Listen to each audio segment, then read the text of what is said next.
In this 1904 portrait of a smiling bride, her necklace tells a dark story. Dr. Michael Thompson had spent 15 years as a curator at the Charleston Heritage Museum, but nothing had prepared him for what he was about to discover on that humid September morning in 2019. The museum had recently acquired a collection of early 20th century photographs from an estate sale, and Michael's task was to catalog and digitize them for the archives. Most were unremarkable: stiff family portraits, faded landscapes, children posed awkwardly in their Sunday best. Then he opened a leather portfolio marked simply Wedding 1904. The photograph inside took his breath away. A young African-American woman stood in a modest parlor, wearing a white cotton dress with delicate lace at the collar and cuffs. But it was her expression that struck him first. Unlike the solemn faces typical of that era's photography, she was smiling.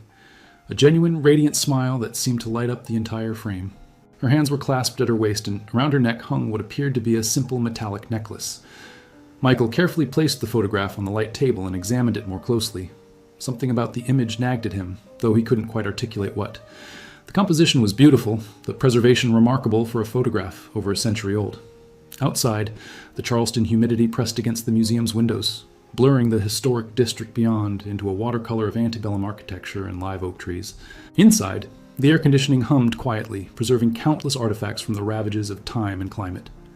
He made a note to have the photograph scanned at high resolution. This one deserved special attention. The portfolio contained several other images, but none captivated him like this one. There was something in the woman's posture, the way she stood with such dignity and confidence despite the modest surroundings. The parlor behind her was simple: wooden floors, plain walls, a single chair visible in the corner. But she wore her wedding dress with the bearing of royalty. As he set the photograph aside, his fingers lingered on the edge of the frame. There was a story here. He could feel it in his bones. The woman's smile held secrets that a century hadn't erased, and that necklace, barely visible in the aged photograph, seemed to catch the light in an unusual way. The metal looked dark against her skin, substantial yet somehow delicate. Michael didn't know it yet, but he had just found something that would change everything he thought he knew about resilience, memory, and the weight of history carried forward through generations. 3 weeks later, Michael sat in the museum's digital laboratory, waiting as the high-resolution scanner processed the 1904 wedding photograph. The machine hummed softly in the small room, and bright light swept across the delicate image, capturing every fiber of paper, every grain of silver halide that had preserved this moment for over a century. The technician had promised him the highest resolution the equipment could manage, 6400 dpi, enough to reveal details invisible to the naked eye. When the file finally appeared on his computer screen, Michael leaned forward, his coffee growing cold beside him, forgotten.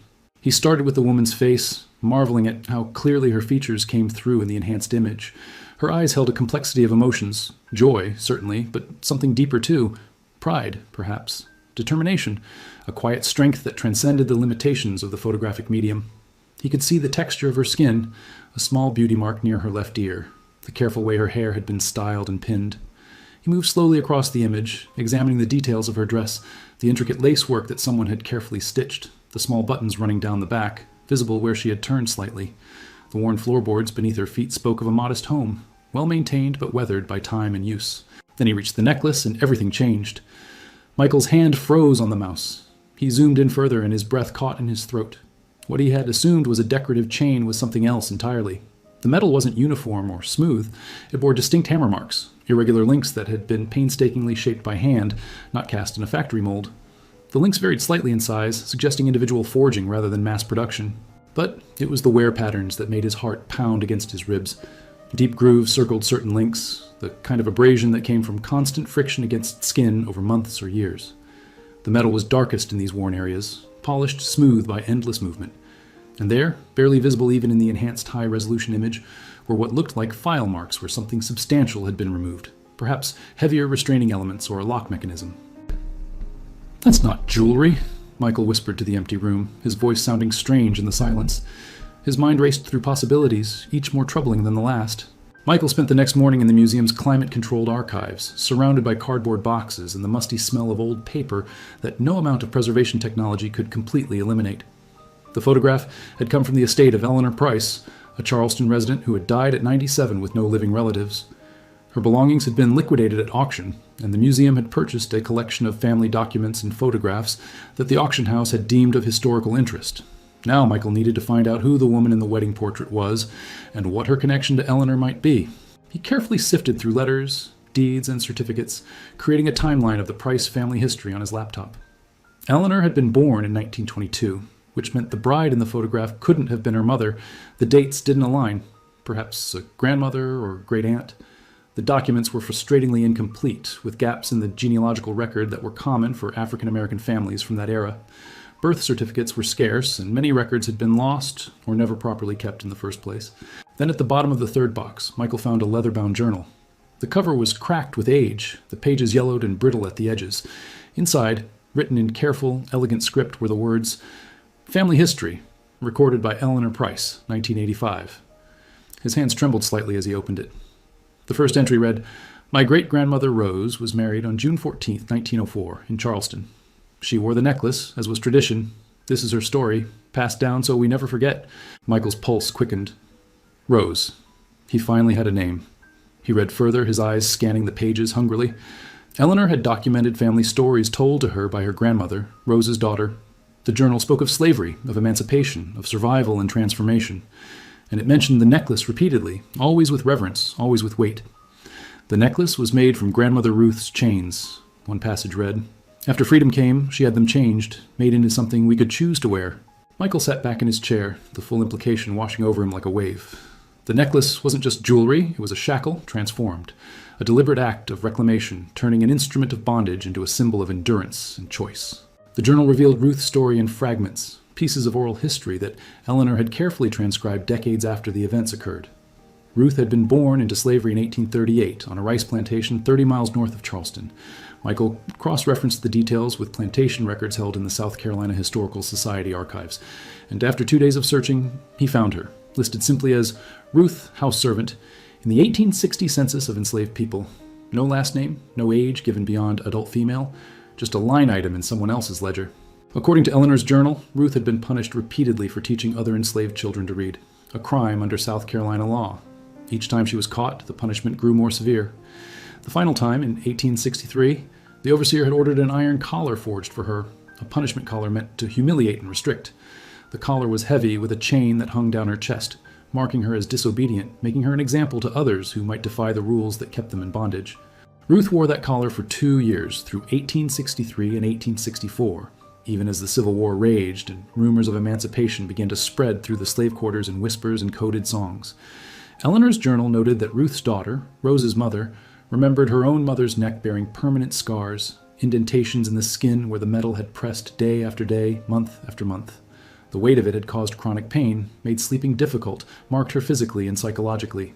When Union troops arrived in Charleston in February 1865, Ruth was among the first to be freed. According to family legend, the moment the soldiers cut the lock on her collar, she didn't throw it away. Instead, she gathered the pieces carefully, wrapped them in cloth, and kept them hidden under the floorboards of the small cabin she shared with her daughters. For years, those pieces remained there, a reminder of what had been endured and what had been survived. Michael stared at the journal entry, imagining Ruth's hands wrapping those chains in fabric, choosing to keep the evidence of her suffering rather than destroying it. It was an act of profound courage, to hold on to pain, not to wallow in it, but to remember, to testify, to transform it into something with meaning and purpose for the generations that would follow. In 1902, according to Eleanor's meticulous journal, Ruth made a decision that would echo through generations. She was 64 years old, her body worn by decades of hard labor and the lingering effects of those years in the punishment collar. Her granddaughter Rose, then 18, was engaged to be married to a young carpenter named James, who had recently moved to Charleston from Columbia. Ruth wanted to give Rose something meaningful for her wedding, something that connected her to her heritage and reminded her of the strength that ran through their family's veins. Ruth took the pieces of the iron collar from their hiding place and brought them to a blacksmith named Samuel, a formerly enslaved man who had learned his trade during bondage and now ran a small forge on the edge of Charleston's freedmen's community. Michael found Samuel's business listed in the 1902 Charleston City Directory and a record of his death in 1910, but little else about his life. According to the journal, Ruth told Samuel exactly what she wanted. Transform the shackle into something beautiful, but keep enough of the original form that its history would never be forgotten. Samuel worked for weeks on the project. He heated the iron until it glowed red in his forge, then carefully hammered out the heaviest, most brutal sections, the parts that had been designed specifically to cause pain and mark Ruth as property. He kept the links that had encircled her neck, the ones that bore the wear patterns of her skin, the grooves that testified to her endurance. These he cleaned and smoothed, removing rust and rough edges, but preserving the essential character of the forged iron and the marks that time and suffering had left upon it. Then Samuel added his own artistry. He forged a delicate clasp, something that could be opened and closed with ease, a choice, not a compulsion. He polished certain sections of the metal until they caught the light, creating contrast with the darker, worn areas. The result was extraordinary, a necklace that looked like jewelry at first glance, but on closer inspection revealed its true origins. It was heavy enough to feel substantial against the skin, to remind the wearer of its history, but light enough to be worn comfortably, to be chosen freely. When Ruth saw the finished piece, Eleanor wrote, she wept. Not from sorrow, but from a complex mixture of emotions that transcended simple categories. Grief for what had been lost, pride in what had been survived, hope for what her granddaughter's generation might build in freedom. June 14th, 1904, dawned clear and warm over Charleston. Rose woke before sunrise in the small house she shared with her mother and grandmother, her stomach fluttering with nervous excitement. Today she would marry James, and tonight she would move into the modest home he had built with his own hands on the northern edge of the city. But first, there was the tradition Ruth had created, a tradition that would be passed down through generations yet unborn.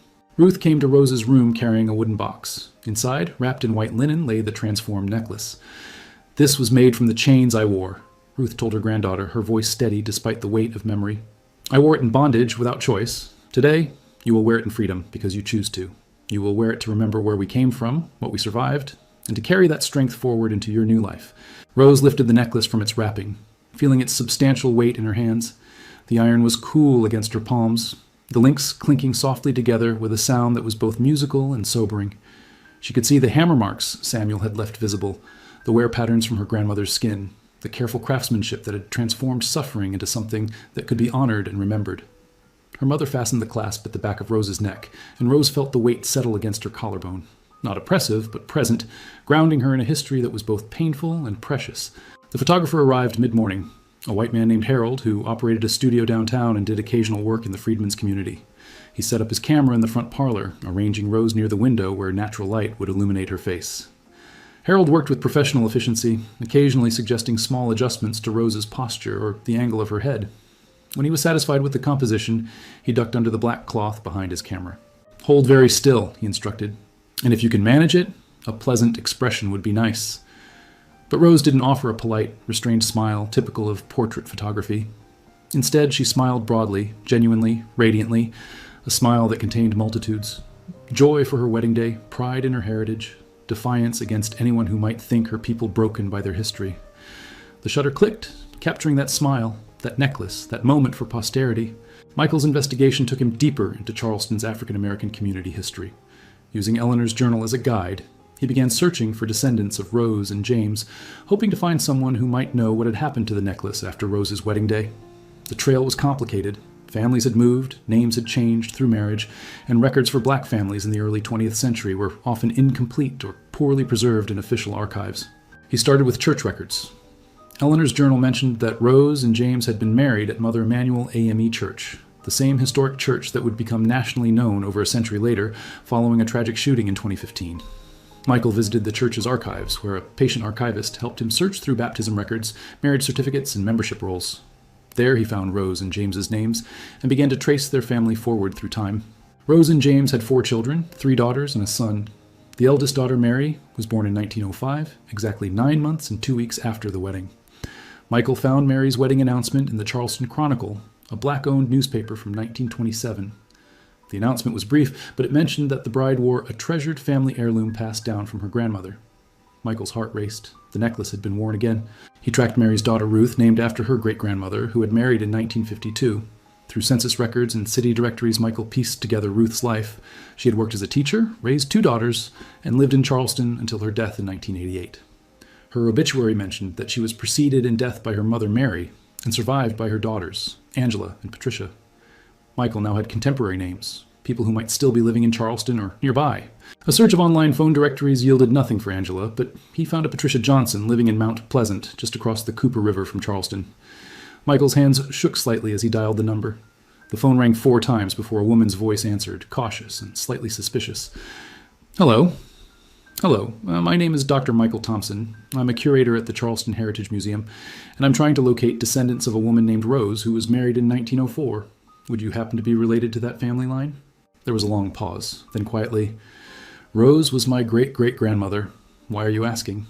3 days later, Michael sat in Patricia Johnson's living room in Mount Pleasant, surrounded by family photographs and the aroma of fresh coffee. Patricia, a retired nurse in her early 60s, had agreed to meet with him after he explained about the photograph and his research. On the coffee table between them lay several albums she had brought out from a closet, their pages filled with images spanning generations. My grandmother Ruth told me about the necklace when I was 12, Patricia said, carefully turning pages in one of the albums. She showed me her wedding pictures, 1952, right after she finished teacher's college. There she is, wearing the same necklace Rose wore. She pointed to a photograph where a young woman in a modest white dress stood beside a man in a dark suit, and around her neck was the unmistakable iron necklace, its distinctive links visible even in the black and white image. Patricia explained that the tradition had continued through 4 generations. Rose wore it in 1904. Her daughter Mary wore it in 1927. Mary's daughter Ruth wore it in 1952. And Patricia's mother, Angela, wore it in 1976 when she married Patricia's father in a small ceremony at Mother Emanuel. Mama always said it was the most important thing she owned. Patricia remembered, her voice thick with emotion. More important than her wedding ring, more important than any inheritance. It was our history made physical. Michael leaned forward. Patricia, do you know where the necklace is now? This was the question that had driven him to find her, the missing piece of the puzzle. Patricia's expression shifted, a mixture of pride and melancholy crossing her features. She stood and walked to a bookshelf, pulling down a leather-bound box that looked similar to the one Ruth had used to present the necklace to Rose nearly a century earlier. My mother wore it in 1976, and she planned to pass it to me when I got married in 1985, Patricia said, sitting back down with the box in her lap. But by then, I had learned more about our family history, about what that necklace represented. I thought about Ruth, my great-great-great-grandmother, wearing chains for 2 years. I thought about how she kept them, transformed them, made them into something we could choose to wear. She paused, her fingers tracing the box's edge, and I realized that her story, our story, needed to be shared beyond our family.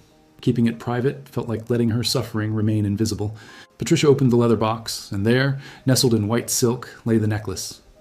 Michael's breath caught as he saw it in person for the first time, the iron links dark and substantial, the wear patterns visible even after more than a century, the delicate clasp that transformed it from restraint to choice.